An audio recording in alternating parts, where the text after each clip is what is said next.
Oi, pessoal, tudo bem? Começa agora uma edição especial do Futuro Talks. Hoje, aqui no Futuro Talks, a gente vai falar de oncologia, dos desafios estruturais da oncologia no Brasil, do financiamento ao tratamento, da dificuldade do diagnóstico à possibilidade de acessar especialistas. A gente vai falar ainda do impacto da mobilidade na saúde. A ideia do nosso programa hoje é falar da saúde além do óbvio. Como que a falta de infraestrutura interfere na saúde? Bom, a gente vai falar hoje especificamente também sobre um relatório que aponta o impacto do deslocamento na vida de pacientes com câncer de colo do útero e câncer de mama. Antes de eu apresentar o meu convidado para vocês, eu não posso esquecer de falar para vocês assinarem o canal e ativarem todas as notificações. Esse Futuro Talks, edição especial, tem o apoio da farmacêutica Roche. Agora sim, eu vou falar sobre um pouco do currículo do meu convidado que já está aqui hoje. Ele é mestre em Economia da Saúde pela Universidade de York, no Reino Unido. Tem MBA em Gestão pela Universidade Federal do Rio de Janeiro. Cursou Gestão e Empreendedorismo pela Harvard Business School. É consultor de empresas de saúde e startups nos Estados Unidos, Ásia, Europa e Brasil. Foi advisor do projeto da criação da lei que institui a Política Nacional, né, de Prevenção e Controle do Câncer do SUS. Ele é ex-ministro da Saúde e oncologista. Eu queria dar muito boas-vindas ao Dr. Nelson Teich. Seja muito bem-vindo. Nath, obrigado, é um prazer enorme estar aqui, uma honra. A gente está combinando essa conversa já tem bastante tempo, né? E para mim é um prazer enorme poder discutir sobre esses assuntos, falar sobre a saúde de uma forma geral, né?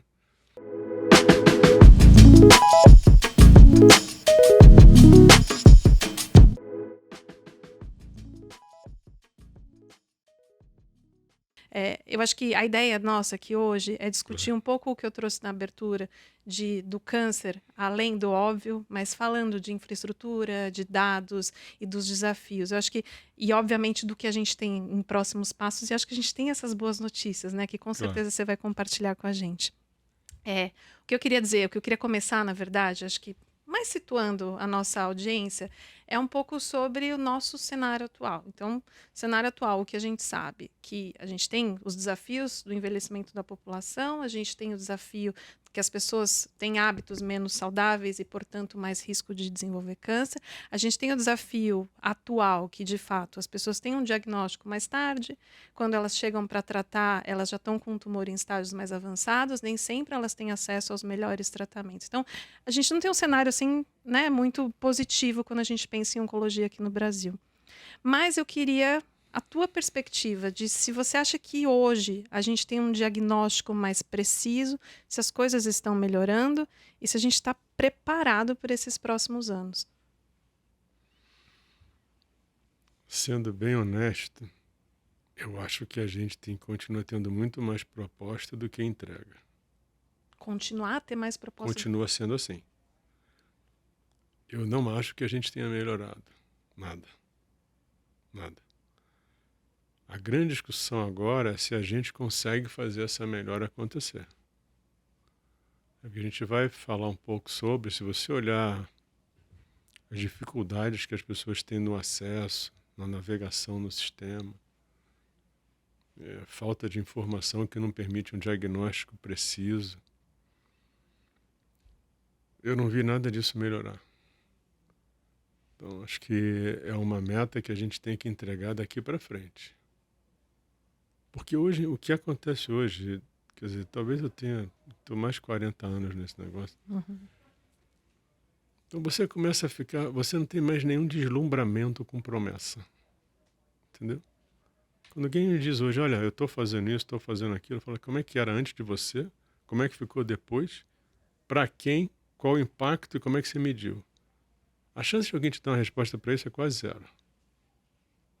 As pessoas falam de propostas, de ideias, como se elas estivessem entregando alguma coisa para alguém. E o que a sociedade precisa é que você realmente faça que a vida dela melhore. E a gente não vê isso, né? Então a gente tem hoje e aí não tem um julgamento de valor, sabe? Eu acho que o gestor ele não tem emoção. O gestor é técnico. Eu não analiso o passado com raiva do passado ou criticando quem fez parte do passado. O que importa é como é que é daqui para frente, né? O que aconteceu até hoje, o que eu tenho, o que eu tenho que entregar e como é que eu faço isso acontecer. Incrivelmente a gente aprendeu, você vê, muito pouco a pandemia, né? Ou até a gente aprendeu, só não conseguiu melhorar apesar de algum aprendizado. Porque uma coisa que eu achei bem, sim, importante na pandemia é que ela mostrou todas as fragilidades e os problemas do sistema de uma forma intensa. Uhum. Você teve uma sobrecarga que fez com que aquilo tudo aparecesse, né? O que acontece na prática? Essa mesma ineficiência, ela já existe para um monte de coisa. Oncologia, por exemplo. Só que como ela não é visível, ela não agride como a Covid agrediu. Entendeu? Porque não tá todo mundo de olho para aquilo, assim, Porque a você não gente tem diagnóstico, você não tem dado. tá, então a Covid fez todo mundo olhar A Covid, a todo ter mundo os dados. conheceu os números. Foi Sim, todo mundo correr atrás de número da Covid. é verdade. Mas ninguém corre atrás do número do câncer. Ou do número da... Você pode até ter alguns números, mas não no detalhe necessário. A informação ela tem que ter algumas características para ela ter valor. A primeira delas é que você precisa ter... o que você vai mapear de dado tem que estar ligado a algum problema específico, né? Você sair caçando informação num banco de dados que não foi previamente planejado, eu tenho que ver como é... Eu acredito em inteligência artificial, mas eu acho que isso não é o caminho. Você tem que definir qual o problema que eu tenho. Qual o dado que eu preciso para enxergar esse problema. A segunda coisa do dado é que ele tem que ter uma complexidade necessária para você entender o problema no detalhe, você diagnosticar no detalhe. Porque se você não domina todas as variáveis de um problema, você meio que trabalha com intuição vestida de lógica, você não domina o problema. A terceira coisa é que não pode ter muito viés, não pode faltar dado e tem que ser o mais tempo real possível. Agora, na oncologia, a gente tem essas informações, a Não, gente tem esses dados não só de tem. forma geral e não Não tem. estruturado. Você tem alguma coisa, mas falta, a quantidade de dado faltante é muito grande. A gente estava conversando sobre isso no estudo que a gente fez. A gente teve, por exemplo, que tirar, a gente resolveu só mapear até 2019. Porque 20, 21, 22 e 23 vai perdendo muito. É 9% do estudo. Sendo que 23 a gente não tem dado nenhum, né? Cada ano que passa, você tem uma quantidade menor, né? Na saúde, as coisas evoluem relativamente rápido. Se você tem uma coisa com uma defasagem de anos, fica difícil você conseguir acompanhar o que está acontecendo, fazer um diagnóstico preciso e definir as tuas ações, as tuas metas e ações, né? Então, certamente um dos pontos teus é sobre informação. Sim. Mas a informação, ela é isso, ela te permite entender o que está acontecendo. Porque é uma coisa que é fundamental, o gestor ele tem que enxergar onde os outros não enxergam. Eu não posso tomar uma decisão vendo só quem eu beneficio. Porque senão o que acaba acontecendo é que você vai trabalhar para quem bate na porta, para quem está na mídia, para quem está criando problema. Entendeu? Um gestor de um sistema ele tem que criar uma forma de ter informação tão precisa e ampla e complexa que ele enxerga o sistema todo. Entendeu? É natural que uma pessoa que defenda lá a parte da oncologia, o advocacy da oncologia, ele tem que brigar pela oncologia. A SBOC vai brigar, às vezes, por incorporação de medicamento. Eu sou contra isso, já falei com eles, mas é o que acontece, né? Quem briga lá pela doença, pela artrite reumatoide, vai brigar pela artrite reumatoide. O gestor ele tem que brigar por todo mundo, ele não pode brigar por uma parte. E quando ele não consegue enxergar esse todo, quando ele não consegue mapear as necessidades da sociedade como um todo, ele não consegue enxergar onde ele prejudica. Quando ele não enxerga onde ele prejudica, ele não é justo como gestor. E ele não tem o sistema na mão, ele é governado pelas forças do sistema. Quem tem mais força leva. Quem fala mais alto aparece mais. Agora, Pensando em tudo isso, e ainda usando o exemplo Covid, mas não entrando especificamente nisso, por que que a gente não tem isso de forma mais estruturada dentro da oncologia? Entendo que para tomar boas decisões, para o gestor ter, né, o mapa de verdade do que está acontecendo e basear as ações, ele precisa ter as informações. Agora, se ele não tem as informações, a gente vai continuar navegando sem saber exatamente o quanto que a gente está melhorando. Você considera, primeira pergunta, esse investimento em dados e informação uma área prioritária? Eu diria que é número um. A maior razão dele não acontecer é porque é muito difícil. É difícil capturar? Tudo. Tá. Por exemplo, quando você... A primeira coisa que você tem que definir é que informação que você precisa. Um exemplo prático, a gente tem lá o prontuário eletrônico. O prontuário eletrônico era o prontuário... Por que era o prontuário antigamente? É um lugar em que você anotava para lembrar da consulta anterior.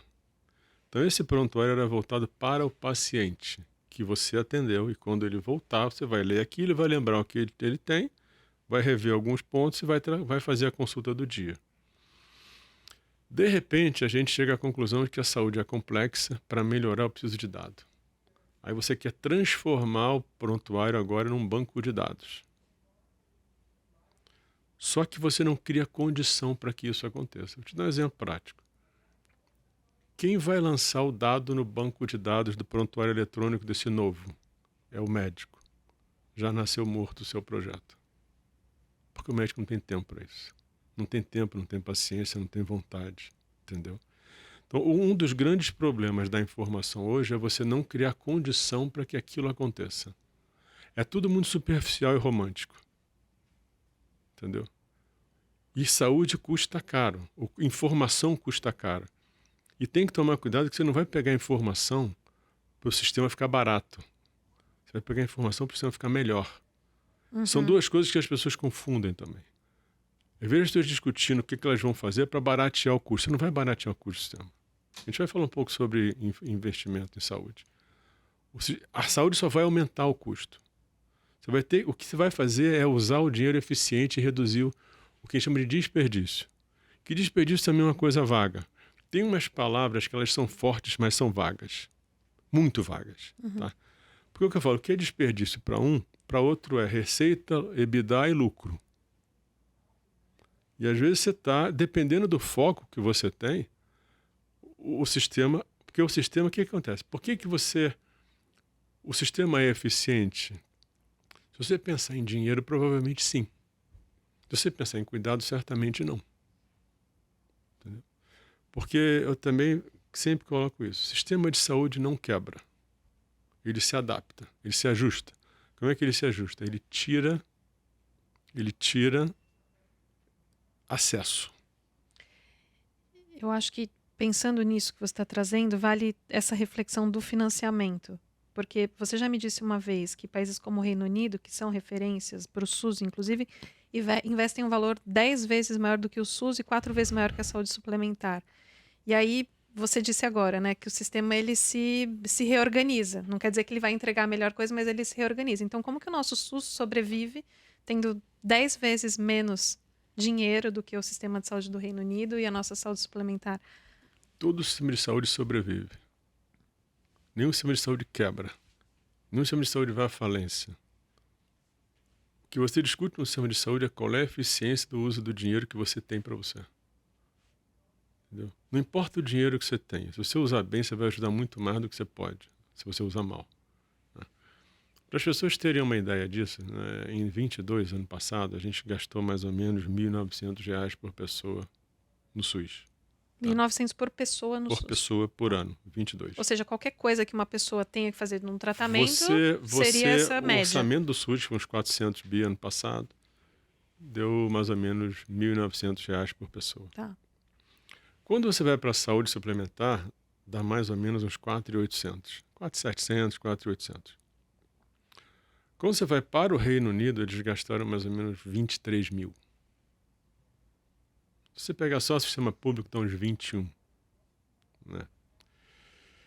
Você vai pegar uma Alemanha, vai 28, pega uma Dinamarca, dá 30, vai pegar... Porque as pessoas falam muito da Dinamarca, né? Gasta 30 mil, a gente tem 2. Né? Então, Você pega os Estados Unidos, aí dispara 50 e pouco, 60, dependendo do referencial que você tem. Mas aí pensando nesses desafios que a gente tem no setor de saúde como um todo, especificamente na oncologia, que tem a ver com um diagnóstico precoce, um tratamento em tempo, acesso e Uhum. tal, e pensando que isso só vai aumentar, como a gente disse Só logo vai no aumentar. começo da conversa, como que vai ser? Como que a gente vence isso? Os dados vão ajudar? Então talvez, Os dados ajudam por quê? é, vence talvez não, mas ajuda. Eu vou te explicar porque que eu acho que ele ajuda. Aham. E para a gente entender um pouco, quando você fala em financiamento da saúde no Brasil, você tem 42% mais ou menos é público, federal, estadual e municipal. 22 foi o ano em que que o governo federal menos gastou do público, gastou 37% só. Primeira vez que ele gasta menos de 40%. Mas os outros 58%, todo mundo acha que é saúde suplementar. Não é. Dos 42% públicos, os 58% que sobram, metade é saúde suplementar. A outra metade é gasto do bolso. É out of pocket. Então você tem 3 entradas de dinheiro. Você tem o público, a saúde suplementar e as pessoas gastando do bolso. Esse ano eu fiz uns cálculos, eu tenho uns dados que eu consigo, que eu tenho uns lugares que eu recebo informação. Eu acho que esse ano talvez a gente tenha mais gasto out of pocket até do que de saúde suplementar. Vai dar uns 30% mais ou menos. Então, a gente tem que entender que boa parte da população, por exemplo, a população pobre, que tem que comprar remédio, que às vezes não tem acesso a uma farmácia popular, alguma coisa dessa. E às vezes isso aí você tem dificuldade. Essas pessoas, se elas não têm acesso, não têm conhecimento, você tem que ter uma... Então, o financiamento da saúde hoje, ele muito é do bolso. E essa pessoa, se às vezes ela tem que se cotizar para pagar um exame, se ela tem que se cotizar para comprar um remédio, isso tira dela do alimento, tira da moradia, tira da escola, tira de coisas básicas da vida, né? É um país que a quantidade de gente que passa fome, a quantidade de gente que, né, hoje mais ou menos metade não tem esgoto tratado, né? Tem um percentual, acho que 15% não tem acesso à água potável. Então é um negócio, o nível de desigualdade é assustador. Aí quando você olha o Brasil são 5.570 municípios, e se você olhar o PIB per capita, que é a geração de riqueza entre eles, do município mais rico para o mais pobre, a diferença é de 120 vezes. Quando você pega a renda per capita, que é a renda do trabalho dividida pela população de um município, ela varia 300 vezes. É um país absolutamente desigual. Então, isso que eu estou te falando é o seguinte: por que a informação ela é importante? Porque ela vai permitir que o gestor tenha a informação necessária para definir onde ele coloca o dinheiro, para que ele use com eficiência esse dinheiro. A gente hoje tem alguns problemas adicionais. Por exemplo, da verba discricionária do governo hoje, para esse ano de 23, 45% é de emenda parlamentar. 43. 45. 45, O desculpa. último número que veio saiu no estudo IEPS, que foi Aham. publicado. E é um dinheiro que é muito mais difícil de ser controlado. É aquele dinheiro que a gente não sabe direito E ele pode ter até boa intenção, mas não necessariamente ele está sendo usado da forma mais eficiente. eficiente possível. Tá. Então, qual a informação que o gestor tem que ter, né? Basicamente, ele tem que saber quais são as necessidades da sociedade, o que essa sociedade precisa na oncologia, na cardiovascular, no diabetes, na reumato, no trauma, né? Na doença mental, né? E a partir daí ele vai ver o que a sociedade precisa. E aí ele vai ter que desenhar o que essas pessoas precisam como cuidado, seja no diagnóstico, seja no tratamento. E tratamento é tudo. É remédio, é rádio, é cirurgia, é cuidado paliativo, é tudo. Depois que ele vê o que essa sociedade precisa, aí ele vai ver qual é a infraestrutura que ele tem. Uhum. O que eu tenho hoje para tratar dessas pessoas e o que ela se compara com o que seria o ideal. Infraestrutura é equipamento, recurso humano, hospital, ambulatório, esse negócio todo.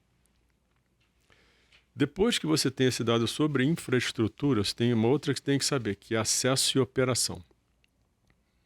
Eu tenho essa infraestrutura, Uhum. eu tenho essa sociedade.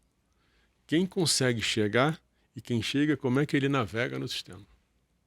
Eu preciso saber o que acontece, né? Depois eu tenho que saber o que acontece com as pessoas. Eu tenho que medir desfecho. Eu tenho que entender, porque a gente hoje, como de medir desfecho é difícil, a gente vê, às vezes vê a pessoa medindo mais processo do que entrega. Quando você não tem que medir, você mede isso e tenta avaliar, mas o certo é medir o que acontece com as pessoas na prática. E depois tem que ver quanto você tem de dinheiro, né? Então você tem que medir basicamente necessidade, infraestrutura, operação e acerto, desfecho e receita. Tem 3 outras coisas que você tem que mapear em paralelo. Você tem que mapear o que está chegando, que é o Horizon Scanning, que é você mapear o que está chegando de tecnologia. Para se preparar, Você tem que se preparar, você não pode Quanto trabalhar isso vai hoje. custar, talvez, para o Porque sistema. a saúde ela tem que ser sempre um projeto de longo prazo. Uhum. Por isso que é difícil você ter projetos como inteligência e informação, porque eles precisam de coisas de longo prazo. Tá, entendi. E Agora, os governos, eles não têm uma ação de longo prazo. perfeito. Eu acho que antes da gente aterrissar nisso, desse olhar para longo prazo, vale a gente entrar agora especificamente na questão da infraestrutura, né? Uhum. Eu comentei na abertura, né, que hoje a gente vai falar aqui também sobre o papel da mobilidade na questão do desfecho da pessoa com câncer de mama e câncer de colo de útero. Você revisou um relatório que foi encomendado pela Roche e realizado pela empresa AT Saúde. Esse relatório analisou o impacto desse deslocamento nos desfechos, né, dos pacientes com esses tipos de câncer que eu comentei. Eu queria que você trouxesse um pouco quais foram os principais achados, assim, e qual que foi a ideia por trás, né, desse estudo. Eu vou te trazer alguns. Na verdade, isso é uma discussão que já vinha lá atrás, e qual o impacto da mobilidade, o que isso impacta nas pessoas. E mobilidade, acho que vamos traduzir aqui para quem está assistindo a gente, Mobilidade né? é a pessoa morar num lugar, se ela consegue se tratar perto de casa, se ela tem que ir para outro município, se ela tem que ir para outro estado, se ela tem que ir para outro lugar, né? Não é todo mundo que mora perto de um hospital e que consegue ter acesso ali rapidinho. Na oncologia, a gente tem que ter uma ideia que ela é complexa. Você envolve desde o diagnóstico, passa por exame complexo, tratamento complexo. E é difícil você ter isso em cada município. Para te falar, é impossível, né? Tá. Só para a gente ter uma ideia, hoje são 5.570 municípios. Mais ou menos 69% deles têm menos de 20 mil pessoas. Acho que 24% tem menos de 5 mil, 40 e pouquinho menos de 10 mil e 69% menos de 20 mil. É tudo muito pequeno. Você não consegue ter uma estrutura de cuidado complexa para cuidar de oncologia, de câncer, numa cidade pequenininha. Então você é obrigado a fazer as regiões e macro-regiões. As regiões hoje são 457, pelo último número que eu vi do CONASEMS, e 119, né? 117, 119, de vez em quando esses números vão mudando. Só que o país é muito desigual. Então, isso é uma outra coisa importante. Não tem um Brasil médio, você tem que avaliar por região. Não é nem por região, tipo norte, nordeste, centro, não. Você tem que avaliar por regiões, coisas locais mesmo, né? E aí você vai ter que ver justamente para aquela região o que eu tenho lá das unidades habilitadas, dos CACONs e dos UNACONs principalmente. Hoje são mais de 300. Em teoria, a gente precisa de mais de 400.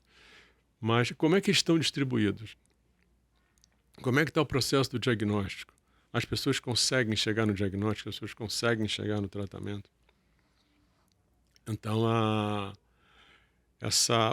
então a ideia era assim, o que as pessoas precisam se mexer, precisam sair de um lugar para o outro. Elas saem muito das regiões, dos municípios, né? Nas macro-regiões é um número menor, na segunda são 21%. Mas e agora uma coisa importante é o seguinte, quando você mede o deslocamento e você tem um achado, não necessariamente aquilo é do deslocamento. Então, por exemplo, pode ser que quem precisou se deslocar, que ele tenha uma condição local pior de vida e talvez o resultado dele como cuidado não seja do deslocamento, seja da condição de vida. Que hoje em dia, num país como o Brasil, você não pode deixar de discutir determinantes sociais da saúde. Sim. E é muito interessante, porque quando eu estava na Inglaterra, eu fiz meu mestrado lá, e eu estava fazendo doutorado, quando eu fui chamado para vir para o ministério, aí eu acabei que eu não voltei, estava lá 1 ano já, e eu trabalhava lá na Universidade de York, eu ficava lá com o pessoal que hoje é referência, né? Mike Drum, Mike hoje é meu amigo, tem um monte de trabalho que vem de lá. Mike até ajudou naquela discussão aí do limiar de custo-efetividade Tá. do Ministério. E a gente estudava. E aí uma coisa que me chamou a atenção na época lá foi quando você discutia o custo da saúde, um dos itens era o pessoal gastar para pegar ônibus. Aí você fala, pô, os caras estão discutindo isso no Reino Unido, né, cara, na Inglaterra, né? Recentemente teve um amigo meu que veio aqui, que é o David Nash, ele é uma pessoa conhecida, ele é um americano, ele discute muito saúde populacional. A América é o país que mais gasta no mundo, né? Só pra você ter ideia, hoje a América, hoje 42% do gasto de saúde no mundo está na América. Você falou lá no começo, né? 50 mil enquanto a gente gasta 2 mil, Não, mais ou só para você menos ter assim, né? ideia, o gasto projetado para esse ano nos Estados Unidos é de 4,4 trilhões Tá. de dólares. Dá mais de 2 PIBs brasileiros. Uhum. Só eles têm mais ou menos 330 milhões de pessoas lá. E o Brasil vai gastar uns 200 bi, mais ou menos. Sim. Então é uma coisa descomunal. Eu sempre brinco que essa coisa a gente não, às vezes fala em bilhão, trilhão, um número meio abstrato esse negócio. 1 milhão de segundos atrás, a semana retrasada, 1 bilhão em 1991 e 1 trilhão é 30 mil antes de Cristo. É nesse nível a diferença. Tá. Boa. Então eles botam Localizei. quatro, o que eles gastam de extra dos 4 trilhões é o dobro do que o Brasil gasta. Tá. Entendeu? Então essa é um mundo muito diferente. Lá, essa pessoa, que é o David Nash, ele veio discutir, ele acabou de escrever um livro do pós-Covid, e ele fala aí que o que a América precisa trabalhar hoje, acima de tudo, para melhorar o país é determinantes sociais da saúde. Então, Isso lá. Vamos então abrir esse parênteses aqui, porque eu acho que vale falar um pouco assim, o que se considera determinantes sociais da saúde, né? Que nem todo mundo está ali na mesma página. Verdade. Então, eu acho que antes da gente falar do relatório, da mobilidade, hoje, quando uma pessoa nasce, ela necessariamente não vai ter a mesma Perfeito. qualidade de Perfeito. vida que ela vai ter se ela Perfeito. nascer em um lugar diferente. Perfeito. Né? Assim, o que mais a gente pode falar sobre os determinantes sociais de saúde? Nível assim? econômico, Tá. onde a pessoa mora, educação, acesso a coisas básicas, tipo saneamento. Hoje, uma das coisas que está se colocando como um determinante social da saúde é acesso à internet. Uhum. Né? Exatamente. Uma Você coisa fala de saúde relativamente digital, nova. mas quem é que vai ter, né? Então, são aquelas que deve ser onde a pessoa mora, né? Então, por isso é que na época da Covid que eu colocava isso, por isso é que você entende que saúde e economia caminham juntos. Porque, na verdade, quanto mais rico é um país, mais dinheiro você vai ter para usar na saúde, na educação, em qualquer lugar, entendeu? É que a economia, às vezes, é tratada como se fosse dinheiro. Isso é um erro. Na verdade, você tem que tratar a economia como gente. Uhum. Pessoas que vão se beneficiar de um país que é economicamente mais desenvolvido, né? Então, o determinante social da saúde. Na década de 80, tinham alguns estudos sobre determinantes sociais da saúde. Naquela época, tinha alguns estudos que sugeriam que a educação era um fator que gerava mais saúde que o próprio cuidado em saúde. Tá. Só que agora, com a evolução das doenças crônicas, eu não tenho nenhum estudo recente que eu conheça, isso deve ter mudado. O cuidado em saúde está pesando cada vez mais, né? E a mobilidade talvez tenha Então, a questão da mobilidade hoje, para a gente, é o seguinte, é um pontapé inicial numa série de estudos que vão tentar fazer um diagnóstico da saúde no país. Tá. Nesse processo onde a gente... Porque eu acho hoje que a iniciativa privada e a indústria ela tem que ajudar. Eu acho que o governo tem muita dificuldade, é muito problema ao mesmo tempo. As pessoas ficam muito pouco tempo lá, você não tem política de longo prazo. E essas coisas mais estruturantes, elas são de longo prazo. Você não pode ter um governo que entra e muda o que o outro anterior fez sem ter uma continuidade. E você tem que conseguir fazer com que aquilo aconteça na prática. E isso é difícil. A gente não tem isso ainda, não é porque as pessoas não querem, é porque você tem que parar e criar uma condição para que aquilo aconteça. Você tem que criar infraestrutura, por exemplo. Na hora que você fala em informação, você tem que definir o que você quer. Mas aí você tem que criar uma estrutura para que você consiga colher o dado. Você tem que ter uma inteligência por trás daquilo. O dado puro não serve para nada, né? Você já tem um monte de programas que existem, centenas. Tem que ter uma interoperabilidade muito forte. Você não vai querer começar do zero para tudo quanto é lugar, né? E eu vejo alguns projetos em que as pessoas tentam expandir um negócio que não funciona. Então tem um programa lá que não funciona, o cara quer botar em outro lugar. Aquilo já não funciona lá nele, entendeu? Então falta... Na verdade, você tem que parar todo mundo, juntar. E para mim tem que ser governo, tem que ser saúde suplementar, tem que ser iniciativa privada, tem que ser academia, entendeu? Então tem que juntar todo mundo. Você tem que pegar alguém que coordene esse negócio, que para mim tinha que ser o Ministério da Saúde. Sim. Que tem que ter uma política de longo prazo. Perfeito.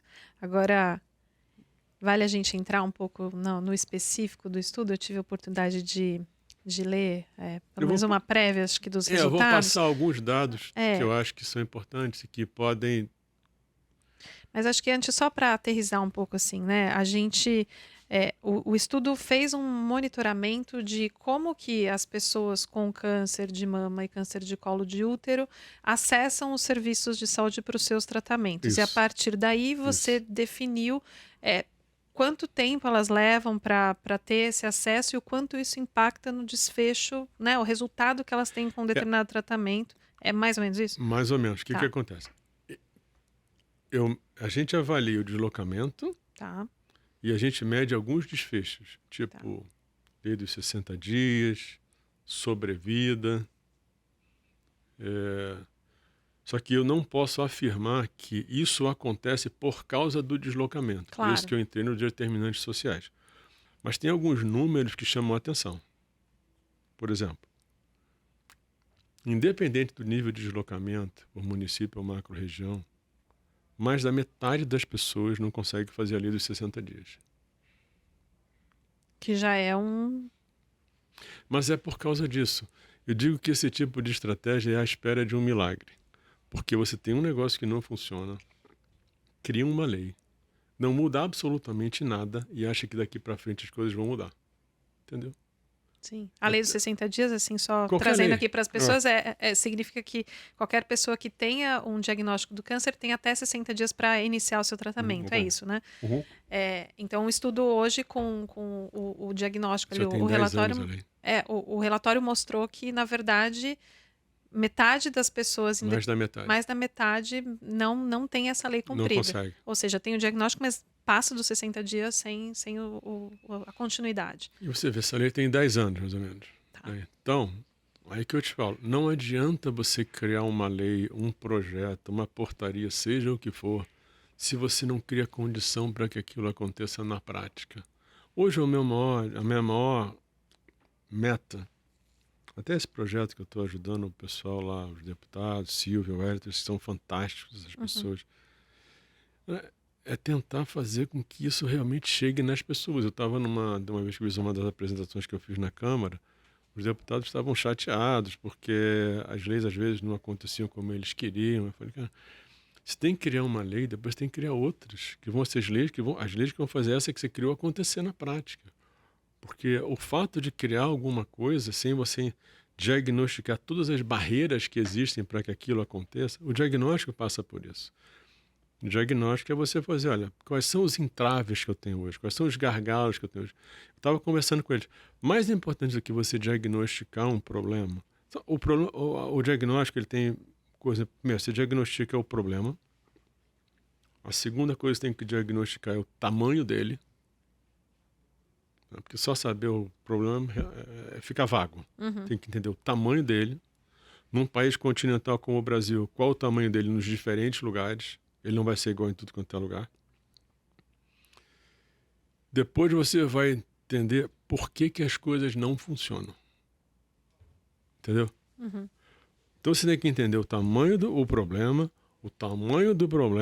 e por que ele existe. Onde é que estão os gargalos? Quais são os problemas que existem que fazem com que aquilo não funcione? Porque a tua ação vai ser específica no problema. Perfeito. Para você não ficar criando um monte de solução sem mapear o porquê do problema, que é o que mais acontece. Entendi. E as pessoas criam bala de prata, né? Tipo assim, digo que as pessoas criam culpados de prata e balas de prata. o problema é aquela pessoa, o problema é que É culpado de ninguém prata, eu nunca tinha ouvido, mas gostei. é culpado de, Faz tem o sentido. culpado de prata, que origina a bala de prata. Sim. Então, aí você fala, não, agora é porque a gente não foca no paciente. É porque agora a gente tem que remunerar por valor. Porque agora, se tirar o fee for service, está resolvido. Não vai resolver nada. Uhum. Porque o problema não é esse. Entendeu? E tem umas palavras que são fortes e muito vagas. Valor é uma delas. Cada um acha que é uma coisa. Cada um defende o seu valor. E acha que todo mundo tenta fingir que defende o valor do paciente. Que, na prática, o paciente hoje, infelizmente, a sociedade não é o centro do sistema. E eu sempre dou um exemplo do gestor, que é você... O problema do gestor também, que eu estou falando em tocar um sistema, Uhum. é você tratar a vida como ela é, não como você gostaria que ela fosse. Então eu Sim. vou te Você falar... falou, o gestor não tem emoção, né? Ele O gestor tá... não tem emoção. Ele não tem emoção. Você não vai ficar triste, com raiva, nem vai sair comemorando. Você não faz isso. Você vê o que está acontecendo e vê o que tem que fazer daqui para frente. Agora, pegando esse seu gancho, né, de o que acontece na prática e a importância de ter a clareza do cenário, né, que Uhum. está muito, É isso. muito explícito aqui, que você tem que entender de verdade o que está acontecendo para aí, de fato, permear suas ações e planejar o que você quer impactar. Tem coisas que não são muito comuns, ou pelo menos até então não eram muito comuns de serem pesquisadas. Esse item da mobilidade, por exemplo, em saúde, não é uma pesquisa muito comum aqui no Brasil, é? Não. Mas aí tem um Vai pouco... começar a olhar para esses outras Tem que olhar determinantes? tudo. Na verdade, o problema todo é que não dá para você... A saúde você não consegue resolver por parte. Tá. Ela é um contínuo. Tá? Então, aquela história. Não adianta você fazer um super programa de diagnóstico precoce se você não tem um super programa de tratamento. Senão você vai criar um gargalo de gente que tem diagnóstico, mas não consegue ser operado, não consegue ser tratado. Então, a mobilidade ela tem um lado assim, que é um lado também muito humano. Porque pega uma pessoa numa condição difícil. Uma doença que adoece ela e a família. E essa pessoa que tem condições assim, ruins, desconforto para poder se cuidar, você tem que olhar o lado humano nisso também. Então, aí não é nem só o lado da sobrevida, o lado... É você tratar a pessoa, você dá para ela uma condição mínima de conforto numa hora em que é uma situação muito difícil para ela. Então, a mobilidade ela tem uma chamada no tratamento, mas ela tem uma chamada humana muito forte. Você tem que parar para olhar isso, né? Porque é aquela história, você tem que cuidar das pessoas, não é tratar das pessoas. E essas pessoas mais pobres, essas pessoas, elas só têm o Estado. Essa que é a grande verdade. Uhum. Que se o Estado não cuidar delas, ninguém vai cuidar. Elas vão se ajudar. Aí eu vou te falar, é aquela pessoa que vai gastar o dinheiro que tem, que podia estar usando para comida, que podia estar usando para a escola, que podia estar usando para uma moradia, e vai gastar o que tem que gastar. Mas essa pessoa precisa de um Estado forte. E o Estado tem que dar o quê? Educação, segurança, saúde, né? Saneamento, água potável, né? Você sabe que eu fico vendo essa coisa da... Aí é um assunto extra, mas... Off topic. Essa discussão do... Vamos focar na saúde, não na doença. Cara, isso trouxe um negócio... Ah, verdade, isso Isso é a coisa mais uma nova frase do romântica, setor. superficial e sem sentido que existe. Porque a pessoa não tem dinheiro para comer. Uma boa parte desse país tem 50% de insegurança alimentar em algum momento. Aí você fica discutindo quantos legumes ele vai comer por dia, quantas frutas ele vai comer por dia, entendeu? Você discute uma situação em que você tem que ter um mínimo de sustentabilidade, estabilidade para poder pensar nisso. E você fica cobrando um negócio, aquele cara que está sentado num pedestal e não sabe o que acontece lá embaixo na ponta. Entendeu? São umas propostas totalmente fora da realidade. Ela tem sentido? Tem, mas não na situação que eu tenho hoje. Hoje eu preciso ajudar o cara no básico. As pessoas não têm um mínimo de conforto, de segurança, de comida, de recurso para comprar uma comida, de proteger a família, entendeu? E aí você começa a discutir essas coisas de uma forma romântica, superficial, muito pouco prática. Isso não tem o menor sentido. Então é isso que eu te falo, o cara tem que ver a realidade, ele tem que saber o que acontece na ponta. Né? Então, se a pessoa vai come muito ultraprocessado. É o que ela consegue. É o que tem. É o que ela consegue. A gente hoje está tendo menos arroz com feijão sendo consumido no Brasil, entendeu? Então, mas é o que dá para ser. E aí você vai dizer, ela fala, não, porque se você não fizer isso, amanhã você vai ter câncer, você vai ter doença cardiovascular. A pessoa vai te dizer, cara, resolve meu problema de hoje, que eu discuto amanhã. Mas eu preciso que você me ajude a resolver hoje. Não vem discutir amanhã quando você não consegue me dar o mínimo para hoje, entendeu? É importante isso que você está trazendo e que conecta com o que você disse agora há pouco, né? Que a saúde é um todo. Não adianta você só Total, olhar para diagnóstico, total, para tratamento, para total. acesso, mas não, você tem que olhar para E saúde vai todos os além do processos. cuidado em saúde. Saúde é um cuidado de vida, não é um cuidado de saúde, entendeu? Saúde é muito mais do que um cuidado em saúde, é um cuidado de vida. Então, voltando ao estudo, então, por isso que mobilidade foi puxado. Tá. Que é um item que já tinha sido comentado, então a mobilidade ela traz um lado social muito forte também. Então, toda vez que eu tenho um dado que chama a atenção, eu não vou afirmar que aquilo é por causa da mobilidade, mas eu tenho que parar para entender o número. Porque é tão importante quanto você gerar um número, é você saber interpretar um número. O que aquilo quer dizer na prática. Eu sempre brinco com aquela história, por exemplo, você faz um estudo e descobre que pessoas que usam isqueiro têm mais câncer de pulmão. Né? Não é porque ele usa isqueiro, é porque ele fuma. Então, se você não conseguir entender isso, você vai criar uma política de proibir a venda de isqueiro, em vez de criar uma política contra o tabagismo, entendeu? Perfeito. Então, esse tipo de entendimento da essência do problema, ele é fundamental. Ele é fundamental. Então, é por isso que eu digo, esse estudo, ele chama para desdobra em vários estudos adicionais que vão ser feitos. Uma coisa que chamou a atenção é a diferença de sobrevida no câncer de mama. Mais de 1 ano de diferença. Para quem Para quem não se não desloca. se desloca. Mais de 1 ano de Mais de 1 diferença. Nossa. Mais de 1 ano. O que isso quer dizer na prática? O colo de útero tem um comportamento diferente. Nos primeiros 5 anos, quem desloca tem um resultado um pouco melhor. É pequeno. E depois, quando você vai na sobrevida ao longo de toda a curva, o não deslocamento fica na frente. Então, uma coisa que você nota é que, primeiro, que você não pode misturar a doença. Você vai ter que tratar doença por doença. Câncer é um monte de doença com um nome só. É o personalizado até no dado, né? Tudo. Você tem que separar por doença. Idealmente, você vai separar até por região, mas no começo você faz de todo mundo. Então, tem algumas coisas que... 1 ano de sobrevida. É uma diferença de 1 ano de sobrevida. E não dá para dizer exatamente que isso tem a ver com a questão do deslocamento, mas levanta alguma coisa ali. Alguma coisa mostra que aquela população que precisa mobilizar, que precisa deslocar, tem alguma coisa ali que faz com que ela viva menos. Na mama, por exemplo. O que é isso? A gente tem que tentar entender. Primeiro, tem que validar o meu dado. Eu tenho que ter alguém que repita o estudo, que valide o que está colocado ali para eu ter certeza que o que eu estou colocando é adequado. Então, esses estudos você tem que ter o ideal que tenha outros que validem aquilo para você ver se aquilo bate. Isso é uma outra coisa importante. Colaboração e cooperação é fundamental. Você não pode pegar uma coisa dessa e sair criticando as coisas. Você tem que primeiro entender por quê. Porque às vezes até tenho dado, mas eu não tenho infraestrutura para lançar.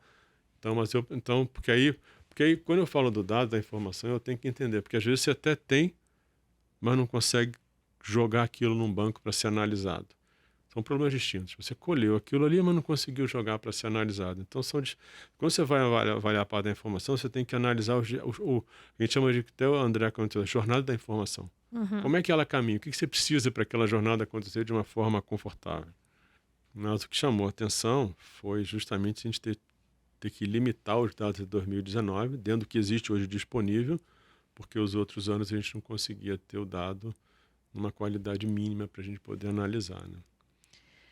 Eu quero entrar ainda em outros tópicos, mas antes da gente avançar, tem um que é importante que está dentro desse contexto da mobilidade, né? Muito tem se falado hoje, mais do que antes, sobre a importância da regionalização no contexto da saúde pública, né? Tem algumas pautas mais quentes. Claro. Isso, São Paulo tentando avançar ainda mais nessa questão. Na oncologia, a regionalização é uma saída? Essa organização ideal da oncologia faria sentido nesse cenário que você trouxe, né, de macro-regiões? Ou tem que também ser pensado de um jeito particular, assim, essa jornada do paciente na oncologia? Eu acho que a macro-regionalização ela é absolutamente essencial, ela não é uma opção. No que foi publicado agora em agosto, que é a redefinição das unidades habilitadas, que é como vai acontecer, você já tem uma chamada um pouco maior para a macro-região. A macro-região você tem alguns problemas que são muito importantes, né? Você vai ter que juntar uma série de municípios e você vai ter lá diferenças políticas, diferenças, né, De de interesses. interesses pessoais.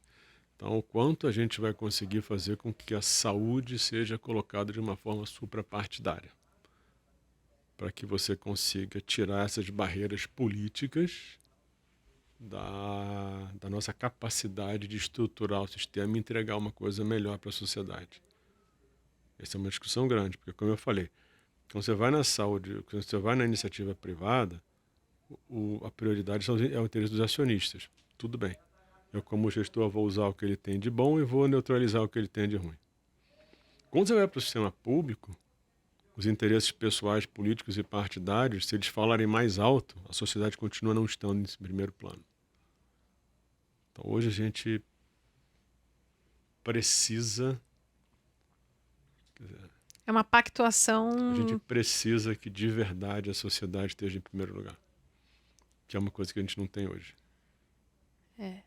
E é um desafio, porque, Muito grande, porque não muito era assim grande. que estava organizado até agora. Então, E aí você vai trabalhando isso, que às vezes leva um tempo, porque você tem que criar os incentivos sim. adequados, você tem que esse trabalho dos municípios e estados, eles têm que ter uma harmonia com o auxílio do governo federal, porque o governo federal ele vai tentar talvez ajudar a diminuir essas desigualdades que você tem no país, né? Porque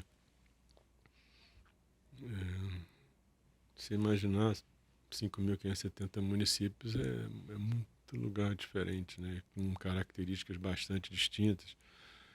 Então, acho que uma coisa importante quando você pensa em governo federal é que ele consiga meio que tentar neutralizar ou diminuir essas desigualdades todas do país, né? Acho que ele tem um papel aí de compensar desigualdades que existam para poder dar uma mesma oportunidade para qualquer cidadão desse país, né? Eu acho isso. Pensando agora numa outra estratégia que está bastante. Está muito em pauta, né, ultimamente, que é a questão da saúde digital e do investimento nesta digitalização, não só da jornada do paciente, mas no acesso que ele tem à saúde via, por exemplo, Uhum. telesaúde. Você acha que isso pode ser uma saída para garantir essa equidade que você trouxe agora? Se as pessoas tiverem mais acesso à internet, a serviços de saúde na outra ponta, isso conectado com a mobilidade, pode ser também um ponto de melhoria? Ou não dá para a gente ir nessa promessa toda, nessa expectativa? Aí eu vou te dar uma opinião pessoal, né? Claro. Primeiro que a gente tem que tomar cuidado que a gente não pode tratar a ferramenta como meta, Uhum. tá? Digitalização, isso tudo é ferramenta, isso não é meta, né? Você tem que definir o problema, definir a solução que você quer criar, o produto que você quer criar, e aí você usar todas as ferramentas que você tem. Uma delas vai ser essa, né? E aí você vai ter que, por exemplo, criar a infraestrutura necessária para que isso aconteça, né?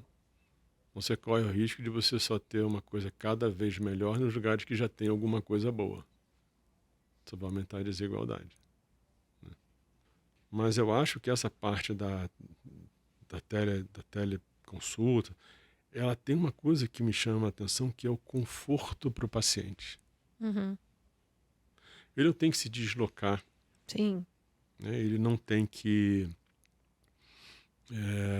ficar horas esperando alguma coisa, ele está na casa dele, ele pode fazer de lá. E uma coisa que eu acho fundamental é quando você para de discutir se vai ter a parte do teleatendimento, seja lá o que você vai chamar de saúde digital, você para de discutir se implanta ou não e passa a discutir como é que você melhora aquilo. Porque, por exemplo, à distância eu não consigo fazer um exame de abdômen. Uhum. Mas eu posso, daqui a pouco, ter uma ultrassom que eu vejo pelo celular e eu tenho uma inteligência artificial do outro lado que interpreta e me dá uma solução para o médico que está do outro lado. Então, a desvantagem de você não se posicionar claro em relação a uma tecnologia, eles têm que entender que tecnologia, ferramenta, não é meta. Porque a gente tem algumas pessoas que são apaixonadas pela inovação e pela tecnologia. Então, o cara fica focado naquilo, né? E ele esquece que aquilo tem que ser usado para ajudar alguém, né? E não aquilo por aquilo. Mas você começa a criar soluções que fazem com que aquela coisa confortável fique cada vez mais eficiente. Entendeu? Então, da mesma forma que você estudar mobilidade é uma coisa importante, porque você discute pessoas que andam horas e horas para um tratamento quando ela está num momento muito difícil da vida, isso é um pouco desumano. Quando você discute o atendimento à distância e você aumentando essa potencialidade, você traz muito conforto. Sim. E talvez você consiga trazer uma centralização de conhecimento que você expande com mais facilidade. Então, talvez eu consiga ter um profissional atendendo muito mais gente do que ele atenderia se ele tivesse que ser presencial. Certo. E eu acho que a inteligência artificial ela é necessária. Não vai ter como. Inevitável. Por que eu acho isso? Eu acho que, olha só, eu acho que a inovação, eu acho que a nossa capacidade de gestão, de informação e de financiamento, ela não acompanhou a velocidade da inovação, da complexidade e do custo. E esse gap só aumenta. Se a gente não fizer alguma coisa, o sistema vai ser cada vez mais ineficiente, mais desigual e mais injusto. Porque é o que eu te falo, a inovação ela te traz oportunidade de melhora de cuidado. Mas ela não te traz uma garantia de justiça social, porque a implantação dela é que define isso, e não ela nela mesma, entendeu? E isso aí, para mim, quem faz isso é gestor público. Pensando nesse cenário de inovação e de todos esses gargalos que a gente vê que já tem no Brasil e que a gente vê que talvez vai aumentar se a gente não investir em outras coisas, em outras visões, você costuma dizer, e já disse aqui também, que a importância de tomar decisões, né, baseadas em dados. Agora, os dados hoje a gente tem alguns, e eles são desorganizados. Eles são Alguns a gente não ausentes tem. e desorganizados. Isso, ausentes e desorganizados. Mas a gente tem alguma coisa. Vou te dar um exemplo. Nesse estudo que a gente fez, a gente foi tentar checar o quanto dos casos batiam com as previsões do INCA. Tá. Que é uma coisa prática. Sim, só dupla O checagem. INCA fez uma previsão. Não precisa saber se aquilo está certo ou não. O que o INCA traz é uma previsão. É uma projeção. Ele não traz uma certeza. E o que é o ideal quando você tem uma projeção? É você medir para ver se aquilo está batendo. Até para você ver se a tua metodologia tem que ser ajustada ou não. Se você vai na saúde suplementar, você não consegue saber quantas pessoas têm um câncer. Porque é uma coisa interessante. E, mais uma vez, não vai aí uma crítica no sentido pejorativo. É só você dizer, olha, tem que mudar. Por quê? Porque se você hoje me diz que a saúde suplementar, que as operadoras têm que deixar de ser gestoras de dinheiro para serem gestoras de pessoas, você tem que mostrar isso com as atitudes e com as escolhas. Se você diz isso e na prática você mede procedimento e dinheiro, você está tratando esse segmento como um negócio, muito mais do que como uma linha de cuidado. E você vê essa mentalidade mudando ou não? Acho que vai mudar, acho que vai ter que mudar. Acho que a gente vive um momento difícil, a operadora continua tendo um resultado operacional ruim. E mesmo quando você vê saúde suplementar, ela também é muito heterogênea. Seja em tamanho das operadoras, seja em resultado financeiro de operadora. Aí você fala, não, quem tem que ter escala é fundamental. Aí quem tem escala perdendo dinheiro. Então, quem tem mais escala está tendo problemas. Então, talvez não seja só escala, entendeu? Eu sei empresa pequena tendo lucro. Exatamente como é que está funcionando. Então, isso é muito interessante, porque na prática é uma coisa que é um pouco, assim, não vou te dizer que dá um certo desconforto, mas você vê que vai dar muito mais trabalho do que você imagina, porque você vai ter que ir por parte, você vai ter que ir no detalhe. Você não vai conseguir pegar uma coisa genérica. Não é saúde suplementar, é cada um com a sua Não é realidade, saúde né? suplementar, não é Ser SUS. SUS. Não é. E tem uma coisa importante que eu E a acho que inteligência artificial vai ajudar a gente a eu acho que organizar sim. isso? Pelo menos. É uma oportunidade. Aham. Eu acho que é uma oportunidade real da gente tentar trabalhar essa complexidade.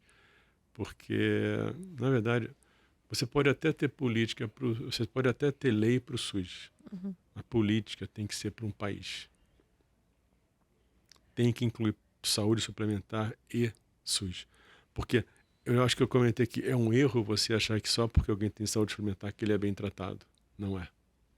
Tem muita gente que tem saúde suplementar e que não é bem tratado. Mas aí quando você diz sobre incluir saúde suplementar e SUS, é dentro de uma Você política tem que, você tem que dar, você tem que ter dado do país dado. inteiro. Tá. Você não pode ter dado do SUS só. Você tem que dar, Até porque tem tá, gente que vai nos tá dois, né? saindo uma discussão agora sobre esse movimento, né? Até saiu um artigo do IEPS agora que eu não consegui ler sobre isso. Eu também não. Saiu agora, acho que saiu ontem. Tá. Hoje, sei lá. Eu vi isso ontem, hoje. Então,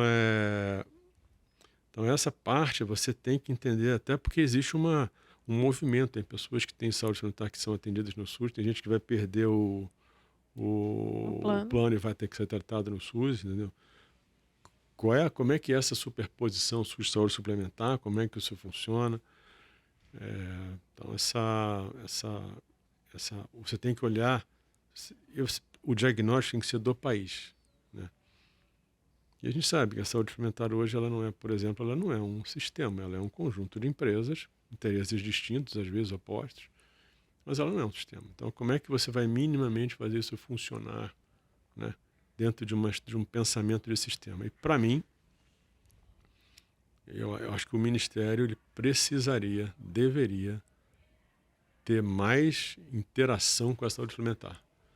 Porque aí entra aquele problema que ele não vai ter interação com a saúde suplementar.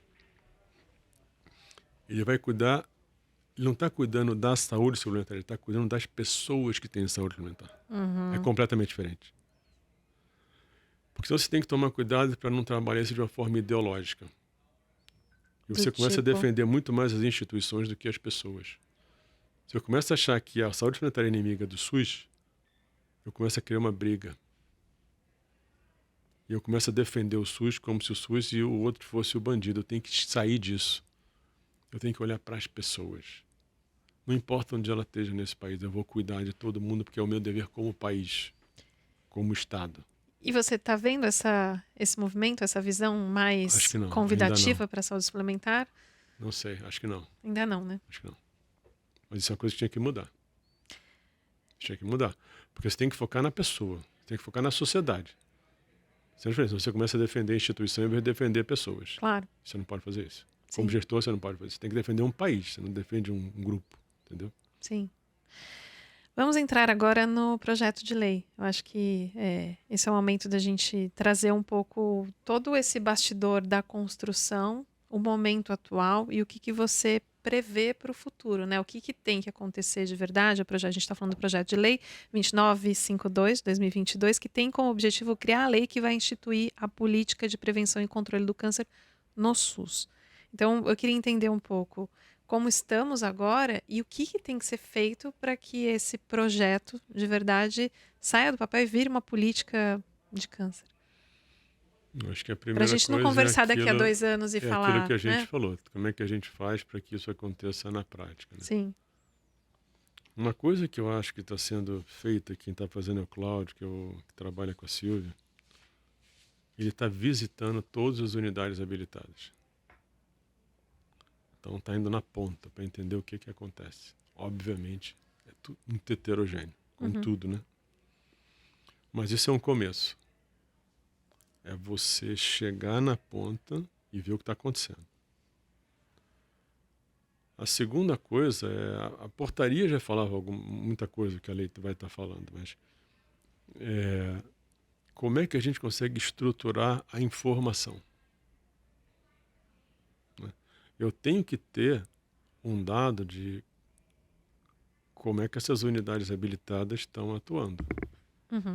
Eu tenho que cruzar as unidades com as macro-regiões onde elas atuam. Eu tenho que conseguir enxergar o que está sendo usado na PAC. Uhum. Eu tenho que conseguir enxergar como é que esse doente está recebendo radioterapia. Hoje não temos isso. Hoje você já tem, hoje já é obrigatório dizer na PAC o que está sendo usado. Tá. Mas a gente tem que sofisticar a informação. Você tem que ter um dado aberto. Você não pode ter um negócio que tem que garimpar para chegar e conseguir o resultado. Não, se eu quiser, eu consigo. Não pode ser assim. Uhum. Tem que ser simples, tem que ser fácil.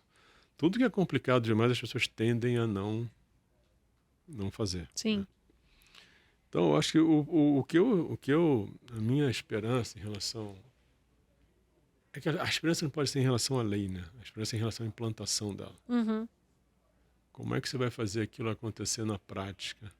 Então, acho que é isso. É você visitar, pegar os dados, ver as produções, cruzar nas regiões, nas macro-regiões, o que está acontecendo, ver como é que está evoluindo o diagnóstico, a cirurgia, a rádio, o tratamento sistêmico, cuidado paliativo, como é que está a formação do profissional. Eu tenho que documentar isso tudo. E todo projeto, ele não tem fim, né? Ele tem que ser ajustado ao longo do tempo. Nada começa perfeito. Isso é uma coisa importante também. Tudo que você faz, aquilo tem um ajuste ao longo do tempo. E a saúde, ela é um ajuste infinito, né? Porque você tem doenças novas, tratamentos novos, diagnósticos novos, tecnologias novas. E você vai tendo uma evolução ao longo do tempo. Então, o que valia no passado não vale no presente. Então, por exemplo, um exemplo grosseiro.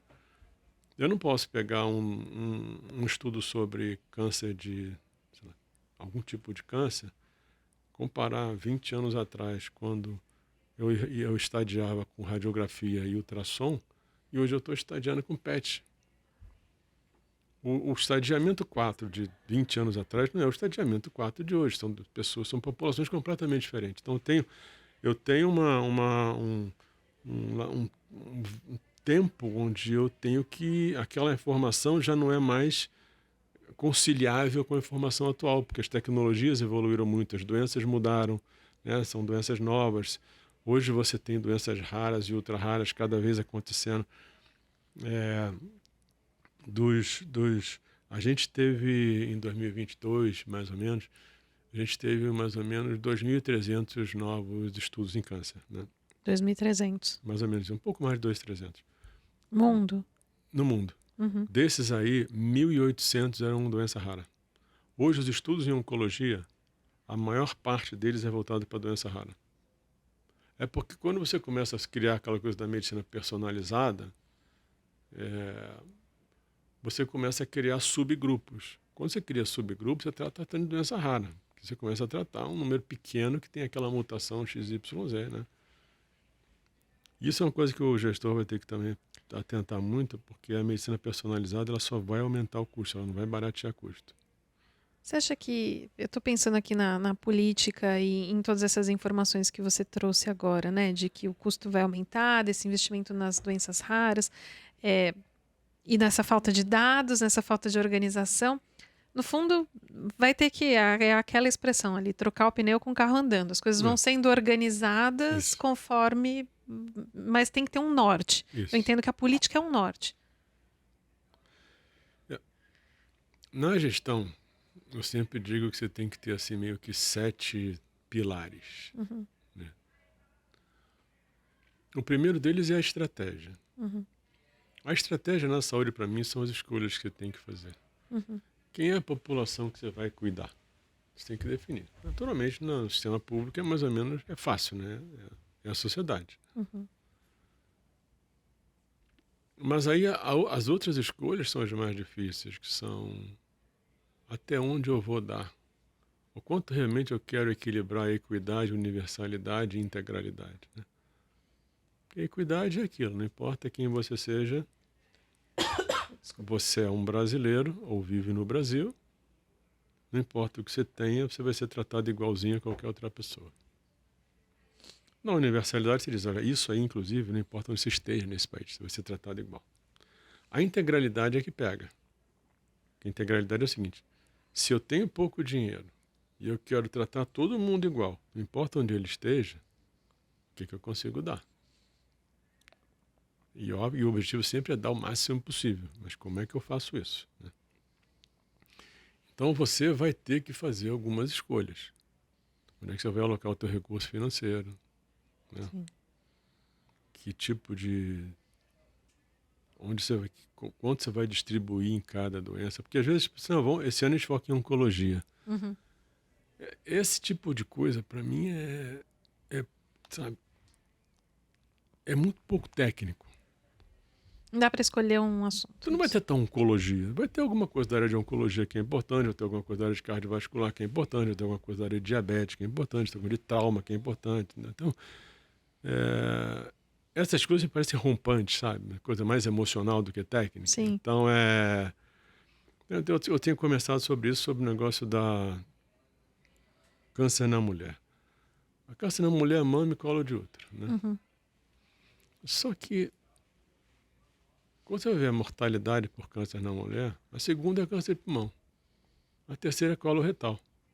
A quarta é colo de útero, bem coladinho com câncer de pâncreas.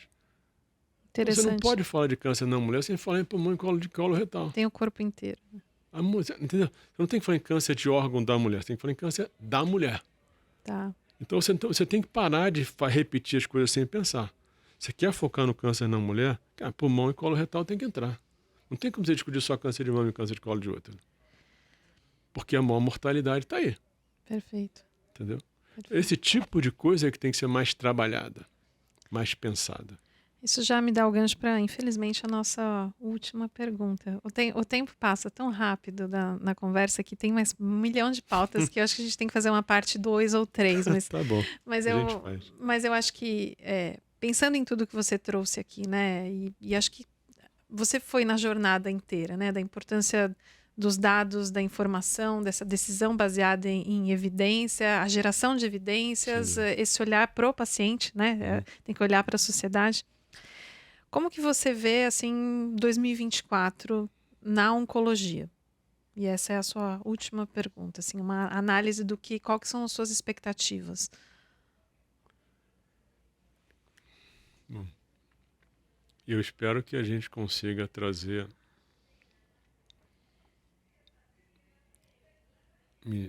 governo federal, ministérios, estado, município, porque você tem que ter a parte da